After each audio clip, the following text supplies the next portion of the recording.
चलिए शुरुआत एक ऐसे आंकड़े से करते हैं जो सच में चौंका देने वाला है। 74,731 करोड़ रुपए। जरा सोचिए, ये कोई छोटा मोटा नंबर नहीं है, ये तो लिटरली कुछ देशों की पूरी जीडीपी के बराबर है। AWL एग्री बिजनेस ने वित्तीय वर्ष 2026 यानी FY26 में अपना अब तक का सबसे बड़ा सालाना रेवेन्यू माइलस्टोन हासिल किया है। पर इतनी बड़ी कामयाबी आखिर मिली कैसे? आज के इस विश्लेषण में हम इन्हीं बड़े बड़े नंबर्स के पीछे की असल कहानी को डिकोड करने वाले हैं। हम गहराई से समझेंगे कि AWL एग्री बिजनेस के इस शानदार प्रदर्शन के पीछे क्या स्ट्रैटेजी रही है, वॉल्यूम और प्राइसिंग के ट्रेंड्स क्या कह रहे हैं और मार्केट एनालिस्ट्स इन सबको देखकर भविष्य का क्या अनुमान लगा रहे हैं। तो फटाफट देख लेते हैं कि आज की चर्चा के मुख्य बिंदु क्या होंगे। पहला, FY26 का रिकॉर्ड वर्ष। दूसरा, वॉल्यूम और प्राइसिंग के ट्रेंड्स। तीसरा, जियोपॉलिटिकल और मैक्रो चुनौतियां। चौथा, FY27 के लिए मैनेजमेंट गाइडेंस। और अंत में नुवामा का 340 रुपए का टारगेट। सेक्शन 1, FY26 ए रिकॉर्ड ईयर। आइए टॉप लाइन ग्रोथ की इस शानदार कहानी को अनपैक करते हैं। अब इस स्क्रीन पर जो कंसोलिडेटेड फाइनेंशियल्स हैं उन्हें देखिए। कंपनी ने Q4 में अपना अब तक का हाईएस्ट एवर रेवेन्यू हिट किया है, जो 21,465 करोड़ रुपए से भी ज्यादा है। और अगर हम पूरे साल की बात करें तो इन्होंने 74,000 करोड़ रुपए का शानदार आंकड़ा पार कर लिया है। साथ ही पूरे साल का ऑपरेशनल ईबिटा यानी इनका शुद्ध परिचालन मुनाफा 2,343 करोड़ रुपए रहा। ये आंकड़े बिल्कुल साफ कर देते हैं कि कंपनी का बेस इस वक्त कितना मजबूत है। Section 2, volume and pricing trends, the underlying mechanics. चलिए हुड के अंदर झांक कर देखते हैं कि ग्रोथ के पहिए घूमे कैसे।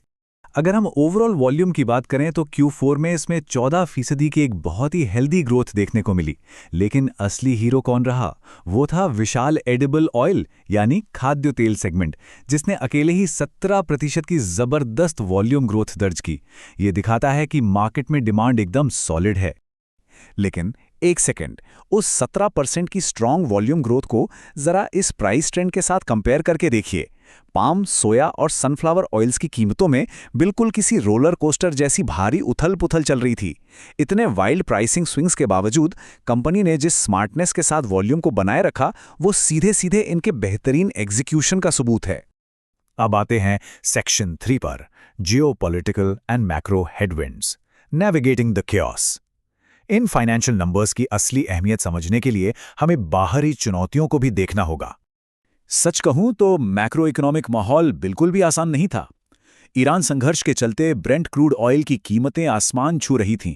फिर जहाज़ों की कमी से फ्रेट कॉस्ट यानी माल ढुलाई का खर्च काफ़ी बढ़ गया।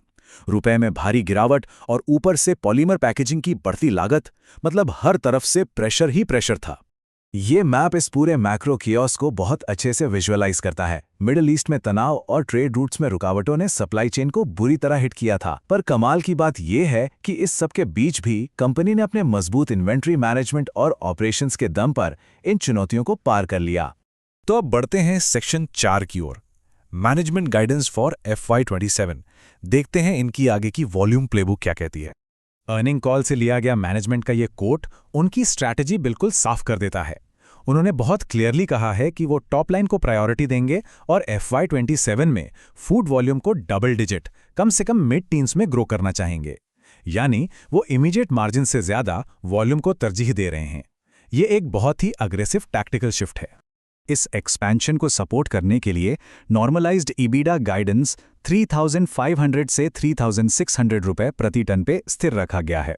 साथ ही फूड और FMCG में मिड टीन्स वॉल्यूम ग्रोथ का टारगेट है।